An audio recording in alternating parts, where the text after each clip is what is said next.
और आप लोग देख रहे हैं मेरा नया यूट्यूब चैनल एक्शन अड्डा। तो चलिए दोस्तों, कल का क्लास जो है हम लोग का कुछ अधूरा रह गया था। तो कल के पार्ट 1 में हम लोगों ने देखा था कि ध्वनि क्या होता है, तरंग क्या होता है, तरंग के कितने प्रकार होते हैं, तरंग कौन कौन से माध्यम में संचार होती है, ध्वनि किस किस माध्यम में संचार होती है। और आज जो है हम लोग एक नया कुछ स्टार्ट करेंगे इसी टॉपिक से, ध्वनि से ही, तरंग से ही। और आज मेरा प्रयास रहेगा कि ध्वनि और तरंग जो है यानी कि साउंड और वेव जो है उसका आज इस पार्ट 2 के वीडियो में खत्म हो जाए। ठीक है, तो आज का जो हमारा टॉपिक है वो है इंटेंसिटी ऑफ साउंड। क्या है? इंटेंसिटी ऑफ साउंड, जिसको हम लोग हिंदी में क्या बोलते हैं? ध्वनि की तीव्रता। ठीक है, ये क्वेश्चन जो है दोस्तों आप लोग पढ़े होंगे, जरूर पढ़े होंगे, लेकिन फिर से आप लोगों के बार मैं रिपीट कर देता हूं कि प्रति सेकंड हमारे कानों तक पहुंचने वाली ध्वनि ऊर्जा को ध्वनि की तीव्रता कहते हैं। ठीक है, प्रति सेकंड हमारे कानों तक पहुंचने वाली ध्वनि ऊर्जा को ध्वनि की तीव्रता कहते हैं। ठीक है, आप लोगों को समझ में आ गया होगा। नेक्स्ट जो मेरा क्वेश्चन है आप लोगों से ही है कि ध्वनि की तीव्रता को किसमें मापते हैं। मेरा एक क्वेश्चन है कि ध्वनि की तीव्रता को किसमें मापते हैं। ठीक है, ये मेरा पहला क्वेश्चन आप लोगों से। दूसरा क्वेश्चन मेरा ये हो गया कि ध्वनि को मापने वाला यंत्र कौन सा है। ध्वनि को मापने वाला यंत्र कौन सा है।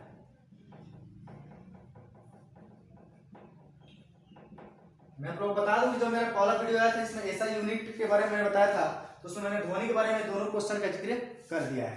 ठीक है, तीसरा जो मेरा क्वेश्चन है वो है कि ध्वनि किस पे निर्भर करती है। ध्वनि किस पे निर्भर करती है। ये तीनों क्वेश्चन का जवाब जो है आप लोग दीजिए। चलिए, तो मेरा जो पहला वीडियो आया था ऐसा यूनिट का, उसमें मैंने ध्वनि के बारे में तीनों क्वेश्चन का जिक्र किया था और आज फिर देखिए इस टॉपिक में भी आ गया। तो इसीलिए मेरा आप लोगों से अनुरोध है कि मेरा हर एक वीडियो जो है लाइन बाय लाइन आप लोग देखते रहिए, ताकि आप लोगों को समझ में भी आता रहेगा और याद भी रहेगा। और एक बार में याद नहीं होगा दूसरी बार में याद हो जाएगा, क्योंकि जो पिछला टॉपिक होगा उसका कहीं ना कहीं आगे हम लोग जिक्र जरूर करेंगे। ठीक है, क्योंकि छोटा चीज को ही बड़ा चीज में हम लोग लाते हैं। जैसे कि आज ध्वनि पढ़ा रहे हैं तो ध्वनि का बात तो आएगा ही आएगा। तो चलिए, ध्वनि की तीव्रता को किसमें मापते हैं मैं ही बता देता हूं। ध्वनि की तीव्रता को हम लोग किसमें मापते हैं? डेसिबल। किसमें मापते हैं? डेसिबल में मापते हैं। ठीक है, और ध्वनि को मापने वाला जो यंत्र होता है उसका नाम है ऑडियोमीटर। क्या है?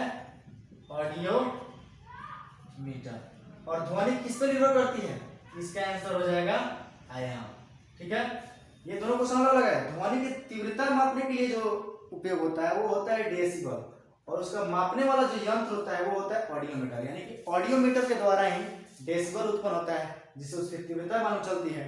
और उस तीव्रता को मापने के लिए जो यंत्र उपयोग होता है उसको हम लोग बोलते हैं ऑडियोमीटर। और ध्वनि किस पर निर्भर करती है? आयाम पर निर्भर करती है। ठीक है, चलिए आगे हम लोग देखेंगे कौन सा वस्तु कितना डेसिबल साउंड तक मतलब ध्वनि जो है उत्पन्न कर सकता है, प्रोड्यूस कर सकता है। ठीक है, जैसे कितना ध्वनि हम लोग के लिए खतरनाक साबित हो सकता है, कितना ध्वनि हम लोग सुन सकते हैं, हम लोग की क्षमता क्या होती है, कितना ध्वनि पे आदमी मर जाता है, कितना ध्वनि पे आदमी पागल हो जाता है, यही सब हम लोग आज पढ़ेंगे। ठीक है, तो चलिए आप लोग वीडियो को देखते रहिए और अंत तक मेरे साथ बने रहिए। आप लोगों को सारा चीज एक टॉपिक जो है एकदम होते रहेगा। ठीक है, चलिए, तो नॉर्मल जो हम लोग बात करते हैं ना 10 से 15 डेसिबल, 10 से 15 डेसिबल पे नॉर्मल हम लोग जो है बातचीत करते हैं। क्या? बातचीत करते हैं। ठीक है ना, नॉर्मल 10 से 15 डेसिबल पर। ठीक है, और 20 से 25 डेसिबल पे, 20 से 25 डेसिबल पे कार या जो भी फोर व्हीलर होता है, जो भी फोर व्हीलर होता है ना, जो भी फोर व्हीलर होता है उसका साउंड हम लोग को सुनाई देता है। ठीक है ना, उसके बाद से 30 से 35 30 से 35 चलिए तो जो ट्रक और ट्रैक्टर का जो साउंड होता है वो लगभग क्या होता है 30 से 35 डेसिबल पे होता है, ठीक है ना। और 40 से 45 डेसिबल में WHO ने कहा है, WHO का तो फुल फॉर्म को मालूम होगा, वर्ल्ड हेल्थ ऑर्गेनाइजेशन। WHO ने क्या कहा है कि अगर इतना के बीच में अगर आप लोग ध्वनि सुनते हैं, यानी कि 40 और 45 के बीच तक जो ध्वनि सुनेंगे ना, तो उससे हम लोग का क्या होगा, कान खराब नहीं होगा। यानी कि अगर इतना से इतना के बीच में अगर हम लोग ध्वनि सुनते हैं तो कान खराब हमारा नहीं होगा, ठीक है ना। उसके बाद से 50 से 60 डेसिबल पर लाउड स्पीकर बजता है। क्या बजता है? लाउड स्पीकर बजता है, ठीक है ना। उसके बाद से 70 से 90 पर क्या होता है? रेलगाड़ी की आवाज जो होती है वो लगभग 70 से 90 डेसिबल तक की आवाज जो है निकालती है। और उसके बाद सबसे इम्पोर्टेंट, ठीक है, जो इस समय इस दुनिया को नहीं कह सकते, लेकिन इस समय के दौर में डीजे बहुत ही चल रहा है और लोग जो है डीजे को सुनना बहुत ज्यादा पसंद कर रहे हैं। तो लगभग जो है 60 से 120 डेसिबल डीजे की आवाज आता है, ठीक है ना। 60 से 120 डेसिबल, ठीक है ना। और मैं आप लोग बता दूं, इस पे क्या होता है? डीजे बजता है, इसका नाम डीजे है। डीजे वही जो साउंड में धक धक का उत्पन्न करता है हम लोग को धड़कन में, तो वही जो क्या है डीजे होता है, ठीक है। और नॉर्मल जो है, जैसे मनुष्य जो है नॉर्मल, उसकी जो सुनने की क्षमता होती है वो कितना होता है? 20 डेसिबल से 120 डेसिबल तक नॉर्मल मनुष्य को जो है सुनने की क्षमता है। यानी कि हम जैसा मनुष्य जो है वो लगभग 20 से 120 डेसिबल सुनने की जो है क्षमता रखते हैं, ठीक है ना। और जैसे ही यह 120 के पार जाएगा, 120 से लेकर 150 के बीच में अगर हम लोग सुनते हैं, तो हो सकता है अगर उसके अंदर आदमी के अंदर क्षमता नहीं हो तो वो जो आदमी होता है ना वो पागल हो जाता है। क्या हो जाता है? पागल हो जाता है, ठीक है। और अगर 150 से अधिक डेसिबल का उसने क्या सुन लिया, आवाज सुन लिया, तो उस व्यक्ति की अचानक मृत्यु हो सकती है। उसे दिल का दौरा भी आ सकता है और उसकी जो है अचानक मृत्यु भी हो सकती है। कब? जब अगर वो 150 से अधिक डेसिबल की आवाज सुनता है तब, ठीक है। आजकल के जो बच्चे क्या हो रहा है ना कि लगभग नॉर्मल सभी लोगों में ये चीज है कि कान में क्या करते हैं? ईयरफोन लगा लेते हैं और ब्लूटूथ लगा लेते हैं, और गाना जो है, जो उनको गाना पसंद आता है उसको जो क्या करते हैं, बहुत शौक से सुनते हैं और कान में लगा पूरा आवाज साउंड तेज कर देते हैं। लेकिन आप लोग एक चीज ध्यान दिए हैं, जब हम लोग मोबाइल का वॉल्यूम अप करते हैं, ऊपर की तरफ करते हैं, तो एक जगह आता है कि अब आप इससे अधिक साउंड मत बढ़ाइए। अगर आप इससे अधिक साउंड जो है बढ़ाते हैं, ध्वनि अगर आप उससे अधिक सुनना चाहते हैं, तो वो जो है आपके कानों को क्या कर सकता है? खराब कर सकता है। वो चीज लिखता है, लेकिन फिर भी हम लोग क्या करते हैं? उसको आगे बढ़ाते हैं। तो हम लोग वही काम करते हैं जिसके लिए हम लोग को मना किया जाता है, और बाद में पता चलता है कि हमारा आँख खराब हो गया, हमारा कान खराब हो गया, तो हमारा ये खराब हो गया। क्यों? क्योंकि आप लोगों को जब जो चीज़ मना किया गया था आप लोग वही काम कर रहे हैं, तो फिर तो होगा ही होगा। उसी प्रकार मैं आप लोगों से कहूँगा कि आप लोग जो है हेडफोन लगाइए, लेकिन 24 घंटे मत लगा के रखिए, और गाना सुनिए, लेकिन पूरा फुल साउंड में ना सुनिए, थोड़ा सा नॉर्मल साउंड करके सुनिए। उससे होगा क्या कि आपका कान में दर्द नहीं करेगा और आपके कानों के अंदर कोई प्रॉब्लम ही नहीं होगा, और आपकी जो सुनने की तीव्रता होगी वो अच्छी रहेगी, ठीक है। चलिए आगे हम लोग चलते हैं। ये चीज तो आप लोग जान गए, इसको आप लोग स्क्रीनशॉट लेके उतार भी सकते हैं, ठीक है ना, या फिर लिख भी सकते हैं। मैं तो बोल बोल के भी पढ़ा दे रहा हूँ, आप लोग मेरी आवाज़ को सुन के लिख भी सकते हैं। लेकिन ये वेरी वेरी इंपॉर्टेंट टॉपिक है, इसमें से पूछ भी सकता है कि नॉर्मल मनुष्य की क्षमता कितनी होती है, कितने डेसिबल पे हम लोग बातचीत करते हैं, कितने डेसिबल पे कार चलती है, कितने डेसिबल पे मोटर कार या फिर ट्रैक्टर चलती है, उसकी साउंड सुनाती है। सो इस चीज को आप लोग जरूर उतार लीजिएगा, ठीक है। आगे हम लोग पढ़ने वाले हैं पिच या शार्पनेस, ठीक है।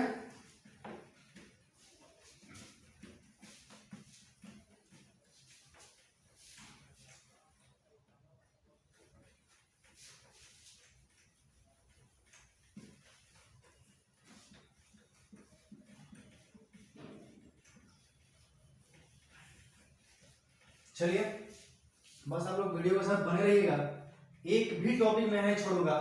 और देख लीजिएगा कि आने वाले जो हमारा बिहार पुलिस है, यानी स्पेशल तो हम बिहार पुलिस के लिए बच्चों पढ़ा रहे हैं, लेकिन आगे जो है आप लोग को एक बात बता दूं कि एयरफोर्स जो है, एयरफोर्स का नोटिफिकेशन आ गया है। उसका जो है 22 तारीख से फॉर्म फिलअप होगा और उसका जो एग्जाम जो है अप्रैल में होगा। हर साल तो एग्जाम है खैर मार्च में समाप्त हो जाता था, लेकिन अब की बार जो है हम लोग को 1 महीना और समय मिला है। तो ये मत समझिएगा कि हम जो पढ़ा रहे हैं वो केवल बिहार पुलिस में ही काम करेगा। बिहार पुलिस को छोड़ के आप एयरफोर्स और नेवी या फिर एसएससी सीजीएल, एसएससी सीएचएसएल या फिर आरआरबी एनटीपीसी जो भी आपका एग्जाम है आने वाला है या आएगा, तो उसमें जो है जनरल साइंस तो दोस्तों आजकल हर एग्जाम में पूछ रहा है। तो ऐसा थोड़ी है कि इसके लिए ध्वनि के चैप्टर अलग पढ़ाएंगे और उसके लिए ध्वनि का चैप्टर अलग पढ़ाएंगे, नहीं। जो भी टॉपिक उठाएगा और ध्वनि से उठाएगा किसी एग्जाम में, जितना हम पढ़ाए हैं उसी से उठाएगा, ठीक है ना। वो किसी में मतलब अलग पढ़ाने की जरूरत नहीं है, इसलिए एक वीडियो काफ़ी है एक कॉम्पिटिटिव एग्जाम के लिए, हर कॉम्पिटिटिव एग्जाम के लिए, ठीक है ना। ये नहीं कि ध्वनि का उसमें चेंज हो जाएगा, साउंड के बदले में कुछ और आ जाएगा, ठीक है। चलिए आगे हम लोग क्या है पढ़ेंगे, पिच या शार्पनेस। क्या? पिच या शार्पनेस। पिच या शार्पनेस, जिसको हम लोग क्या बोलते हैं हिंदी में, इसको बोलते हैं पिच को तरत्व, ठीक है ना। और उसको क्या बोलते हैं, तीक्ष्णता, तीक्ष्णता, ठीक है ना। थोड़ा सा मेरा हिंदी जो है थोड़ा सा दिक्कत होता है लिखने में, क्योंकि थोड़ा सा आदमी इंग्लिश पढ़ा है, इसलिए इसको क्या बोलते हैं, तीक्ष्णता, ठीक है ना। ये दोस्तों आप लोग के 10th और 12th में जो है टॉपिक में नहीं था, ठीक है ना। तो मैं आप लोग बता दूं कि ये जो तरत्व होता है और तीक्ष्णता जो होता है ये ध्वनि पर ही निर्भर करता है। लेकिन आप लोग इस टॉपिक को शायद हमको लगता है कि पहली बार सुन रहे हो, और जो है ये 10th में भी नहीं था, 12th में भी नहीं था, क्योंकि मैं पढ़ा हूँ 10th और 12th मैंने दोनों पढ़ा है, इसलिए मैं एकदम 100% गारंटी कर सकती हूँ। ये जो है पिच और शार्पनेस यानी तरत्व और तीक्ष्णता ये हम लोग 10th और 12th में नहीं था, लेकिन आज हम लोग पढ़ेंगे क्योंकि इससे क्वेश्चन पूछा है। मैं आप लोग बता दूं कि यह जो है ध्वनि पर निर्भर करता है, ठीक है ना। बस यही छोटा सा एक टॉपिक था इसलिए मैंने बता दिया, ठीक है। आगे हम लोग पढ़ने वाले हैं क्वालिटी ऑफ साउंड। क्या पढ़ने वाले हैं? क्वालिटी ऑफ साउंड, जिसको हम एक और नाम से जानते हैं टिम्बर। क्या? टिम्बर।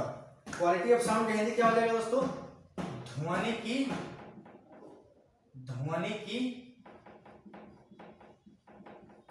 गुणवत्ता, ध्वनि की गुणवत्ता, ठीक है ना। क्वालिटी ऑफ साउंड का परिभाषा क्या हो जाएगा? यह ध्वनि का वह लक्षण है जो समान तीव्रता तथा समान आकृति की ध्वनियों का अंतर स्पष्ट करता है। यानी कि यह ध्वनि की वह गुणता है जो क्या करता है, समान तीव्रता, ध्वनि की समान तीव्रता तथा समान आवृत्ति का जो है उसका अंतर स्पष्ट करता है। अब चलिए अंतर कैसे स्पष्ट करता है ये आप लोग थोड़ा सा समझ लीजिए। इसको जो हम बातों के द्वारा ही समझा देते हैं। मान लीजिए कि हम कोई गाना सुनते हैं, ठीक।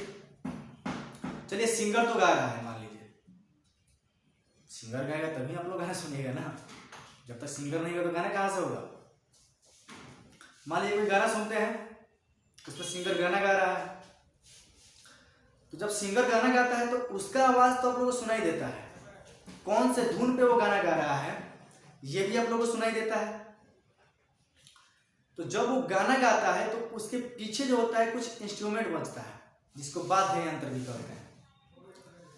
तो उस वाद्य यंत्र में क्या होता है, जो इंस्ट्रूमेंट जो बजता है, जो म्यूजिक बजता है, लाइरिक्स जो होता है, उसमें क्या होता है, बहुत सारे यंत्रों का सम्मेलन होता है। जैसे उसमें हारमोनियम भी होता है, बांसुरी भी होता है, तबला भी होता है, बीट भी होता है, और भी बहुत सारे यंत्र होते हैं, गिटार भी होता है। तो जब हम लोग गाना सुनते हैं तो हम लोग बता देते हैं कि हाँ ये तबला बज रहा है। अच्छा मान लीजिए कहीं तबला बज रहा है तो आप लोग क्या कीजिएगा, सुन के बता दीजिएगा कि हाँ तबला बज रहा है। अब हारमोनियम की जगह आप लोग ये थोड़ी बता दीजिएगा कि तबला बज रहा है, हारमोनियम की आवाज़ आप लोग पहचान में जाएगी हाँ ये हारमोनियम का ही आवाज़ है, ठीक। लेकिन ऐसा तो नहीं है कि उसका जो गाना हम लोग सुन रहे हैं उसका म्यूजिक अलग अलग है, नहीं, उसमें हारमोनियम का भी और तबला का भी, बांसुरी का भी, सबका आवाज क्या है, सम्मेलन है। सबको क्या किया जाए, मिला दिया गया है। लेकिन मिलाने के बाद भी आप लोग अंतर जो है ध्यान से सुनने के बाद उसको ढूंढ सकते हैं। उसको जो है अंतर जो है ध्यान से सुनने के बाद जो है आप लोग ढूंढ सकते हैं कि हाँ अभी जो है क्या बज रहा है, बीट जो बज रहा है वो हारमोनियम का बीट है या फिर जो है गिटार का बीट है या फिर जो है तबला का बीट है। तो इसी चीज को हम लोग क्या कहते हैं, क्वालिटी ऑफ साउंड यानी कहते हैं, यानी ध्वनि की गुणवत्ता कहते हैं। तो गुणवत्ता किसे कहते हैं, जो क्या बोलते हैं, दो इंस्ट्रूमेंट यानी वाद्य यंत्रों के बीच का अंतर निकाल सके, ध्वनि के बीच में अंतर निकाल सके, उसी को हम लोग क्या कहते हैं, ध्वनि की गुणवत्ता करते हैं। ठीक है, तो आप लोगों को समझ में आ ही गया होगा। आगे चलिए बढ़ते हैं हम लोग का अगला जो टॉपिक होने वाला है वो होने वाला है स्पीड ऑफ साउंड। क्या, स्पीड ऑफ साउंड, जिसको हम लोग हिंदी में क्या बोलते हैं, ध्वनि की चाल। हिंदी में हम लोग क्या बोलते हैं, ध्वनि की चाल। और चलिए आप लोग बताइए कि यह किस पर निर्भर करता है, यह निर्भर करता है किस पे, ध्वनि की ताप पर, ध्वनि की आर्द्रता पर और ध्वनि की वायु का वेग पर, वायु का वेग पर। ठीक है ना, स्पीड ऑफ साउंड ध्वनि की चाल जो कि निर्भर करता है किस पे, ताप पर, आर्द्रता पर और वायु का वेग पर। ठीक है ना। और देखिए यह निर्भर किस पे नहीं करता है, यह निर्भर किस पे नहीं करता है, इसका आंसर हो जाएगा दाब, प्रेशर। वो भी कब, जब दाब नियत हो, यानी कि दाब जब नियत हो तभी जो है यह निर्भर इस पे नहीं करेगा। लेकिन जब दाब नियत नहीं होता है तब यह दाब पर क्या करता है, निर्भर करता है। ठीक है, चलिए अब हम लोग जानेंगे कि ध्वनि की जो चाल होती है प्रति सेकंड कितना होता है, 0 डिग्री सेल्सियस पर कितना होता है, 0 डिग्री तापमान पर कितना होता है, 20 डिग्री तापमान पर कितना होता है। ये जो क्वेश्चन मैं आप लोग बताने वाला हूं वो क्या है जी, वेरी वेरी इंपॉर्टेंट है। ठीक है ना, तो चलिए आप लोग जो है इसको देखते रहिए वीडियो को और लाइक सब्सक्राइब जरूर करिए मेरे दोस्तों, क्योंकि आप ही लोगों के बदौलत जो है हम क्या है ऊंचे उठेंगे। और आप लोग अगर थोड़ा सा मेहनत कर दीजिएगा तो मेरा भी नाम होगा। और अगर आप लोगों का एग्जाम अच्छे से चला रहता है, अगर मान लीजिए कि मैं पढ़ा रहा हूँ और मेरे कारण किसी और आदमी का भला हो जा रहा है, ऐसा नहीं है कि आप लोग केवल तैयारी कर रहे हैं, मैं भी जनरल कंपटीशन की तैयारी करता हूँ, मैं भी 2 बार एयरफोर्स और नेवी से छट के आया हूँ, इसलिए मैं जानता हूँ कि इसकी अहमियत क्या होती है। तो मैंने भी बहुत मेहनत किया था लेकिन मेरे लिस्ट में नाम नहीं आया। ठीक है, लेकिन आशा करता हूँ कि आप लोग अगर मेरे से भी ज़्यादा थोड़ा सा मेहनत कर दीजिएगा तो आप लोग भी जरूर निकल जाइएगा। आजकल के बच्चे जो है मेहनत करना नहीं चाह रहे हैं। हम लोग जब वीडियो डालते हैं तो क्या करते हैं, कहते हैं ये तो बेकार है, ही है, वो है। एग्जाम झूठ मूठ के आप लोग फॉर्म भर देते हैं, झूठ मूठ के एग्जाम देने चले जाते हैं, कहते हैं हई हो गया, हो गया। लेकिन अगर आप लोग मेहनत कीजिएगा तो एग्जाम काहे नहीं निकलेगा भाई, काहे नहीं निकलेगा। हम मेहनत किए, हम भी बहुत सारे एग्जाम निकाले हैं, भले नहीं सिलेक्शन हुआ तो क्या हुआ, लेकिन एग्जाम निकाले ना, रिटन एग्जाम हर लगभग हर चीज़ का हम निकाले हैं। और शुरू से ही मेरा जो है मन जो है कंपटीशन में लगा रहता है। लेकिन मैं आप लोगों से आशा करता हूँ कि आप लोग जो है इस वीडियो को देखें, शेयर करें, थोड़ा सा मेहनत करें ताकि मैं उठ सकूँ ऊँचा और आप लोग भी मेरे साथ कुछ ना कुछ कर सकें। इसलिए तो वीडियो को लाइक कीजिए, सब्सक्राइब कीजिए और शेयर भी कीजिए। चलिए ये सब बातें तो हर वीडियो में होती रहेगी, लेकिन ये जो है टॉपिक, मेरा एक क्वेश्चन है कि 0 डिग्री सेल्सियस पर, 0 डिग्री सेल्सियस पर नहीं, आप लिखते हैं ताप, 0 डिग्री सेल्सियस ताप पर हवा में ध्वनि की चाल, हवा में ध्वनि की चाल, 0 डिग्री सेल्सियस ताप पर हवा में ध्वनि की चाल कितनी होती है, कितना होता है जी, 332 मीटर पर सेकेंड होता है। ठीक है, ठीक है ना। और ये किसने बताया था, ये बताया था फादर ऑफ फिजिक्स, जिसका नाम क्या है, हम और आप सभी लोग जानते हैं, जिसको हम लोग किसके नाम से जानते हैं, न्यूटन। इसको फर्दर फिजिक्स क्या बोला जाता है आपको पता है? फिजिक्स का अधिकतर जो है ना खोज का श्रेय इसी को जाता है। आप देखिए ना, बल में भी ये चला गया, बल का खोज का भी श्रेय इसी को जाता है, गुरुत्वाकर्षण में भी ये चला गया, साउंड में भी ये चला गया, ध्वनि में भी चला गया, तरंग में भी चला गया, तो बहुत सारे चीज में जो है चला गया। इसीलिए इसको हम लोग क्या बोलते हैं, क्या बोलते हैं, फादर ऑफ फिजिक्स। जिसका नाम क्या है, याद रखिए, एक क्वेश्चन आता है एग्जाम में कि फादर ऑफ फिजिक्स किसे कहा जाता है। उसमें 4 ऑप्शन होंगे, इसमें सबसे बड़ा ऑप्शन क्या रहेगा, न्यूटन। न्यूटन ने ही क्या किया था, ये बताया था। ठीक है, उसके बाद से मेरा जो सेकंड क्वेश्चन है वो है कि 20 डिग्री सेल्सियस ताप पर, 20 डिग्री सेल्सियस ताप पर हवा में ध्वनि की चाल क्या होगी, ये हो जाएगा 344 मीटर पर सेकंड। और हाँ दोस्तों, ये कोई तय नहीं है, क्योंकि ये जो निकाला था क्या कितना बताया था, 331.9 मीटर पर सेकंड, लेकिन इस पर अप्रोक्स लगभग मान के चलते हैं, इसलिए कोई भी आंसर दीजिएगा आप लोग तो लगभग में दीजिएगा। ये हर चीज जो है लगभग में है, ठीक है ना, थोड़ा सा इधर उधर है, इसीलिए इसको हम लोग इतना लेकर चलते हैं। ठीक है, अब देखिए तीसरा क्वेश्चन जो है, प्रति सेकंड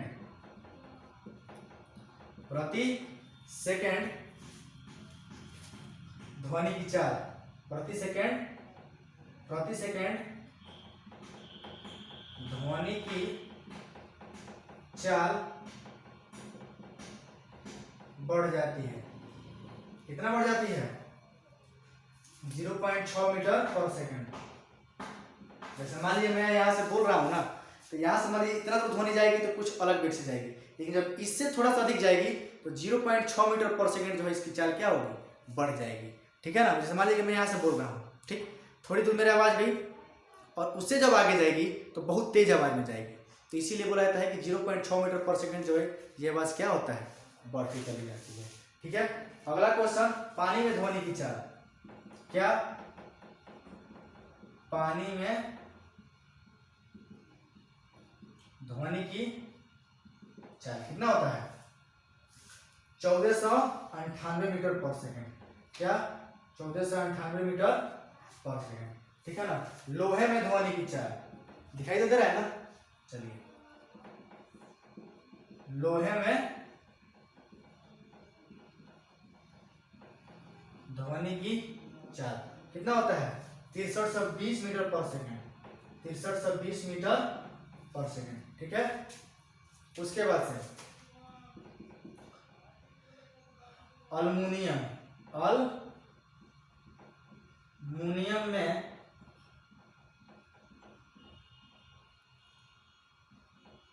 ध्वनि की चाल कितना होता है, 6420 मीटर पर सेकंड होता है, 6420 मीटर पर सेकंड होता है। चलिए मैं आप लोग बता दूं कि सबसे अधिक जो ध्वनि की चाल होती है वो अल्युमिनियम में होती है। ठीक है, पानी से भी अधिक, लोहा से भी अधिक, तांबा से भी अधिक और क्या, हवा से भी अधिक। सबसे अधिक किसमें होती है, अल्युमिनियम में जो ध्वनि की चाल होती है वो होती है सबसे दूर होती है, 6420 मीटर पर सेकंड, यानी कि 1 सेकंड में लगभग कितना, 6420 मीटर पर सेकंड तक इसकी जो है ध्वनि जाती है। ठीक है, एक चीज और मैं आप लोग लास्ट में बता दूं कि ध्वनि जो है निर्वात में नहीं चलती है।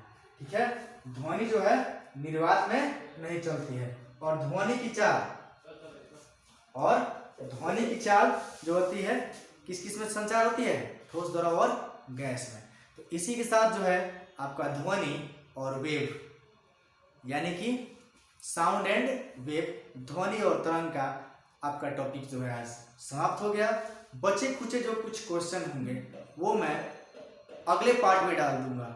मैं अभी एमसीक्यू नहीं करा रहा हूँ, मैं अभी केवल पढ़ा रहा हूँ, और जैसे ही एग्जाम जो है कुछ नज़दीक में आ जाएगा तो आप लोग इसको पढ़े रहिएगा, और तुरंत आप लोगों को मैं क्या हूँगा, क्या एमसीक्यू क्वेश्चन जो है दे दूंगा, क्योंकि एमसीक्यू क्वेश्चन दोस्तों बनाने में टाइम लगता है। एमसीक्यू क्वेश्चन मेरा देने का मतलब है कि उसमें से क्वेश्चन आना ही आना है।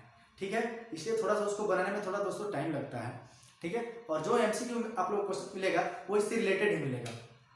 जैसे पूछ देगा कि ध्वनि की चाल पानी में कितना होता है, पानी में ध्वनि की चाल कितनी होती है, इसी टाइप का एक क्वेश्चन जो है एमसीक्यू बना कर दिया जाता है। तो उसी में एक आध दो क्वेश्चन जो ऐसे होते हैं जो छूट जाते हैं, तो उस जो है पीडीएफ के माध्यम से आपको मिल जाएगा। तो आप लोग चिंता मत कीजिए, don't worry, be happy and good luck for your exam. और चलिए इसी के साथ मैं आप लोगों से विदा लेता हूँ और आज के वीडियो जो है यहीं पे एंड करते हैं। और मैं आप लोगों से रिक्वेस्ट करता हूँ कि आप लोग इस वीडियो को इतना शेयर कीजिए ताकि हर किसी को मालूम चल सके कि हाँ ध्वनि के बारे में ये चीज़ हम लोग को पढ़ना है। चलिए धन्यवाद।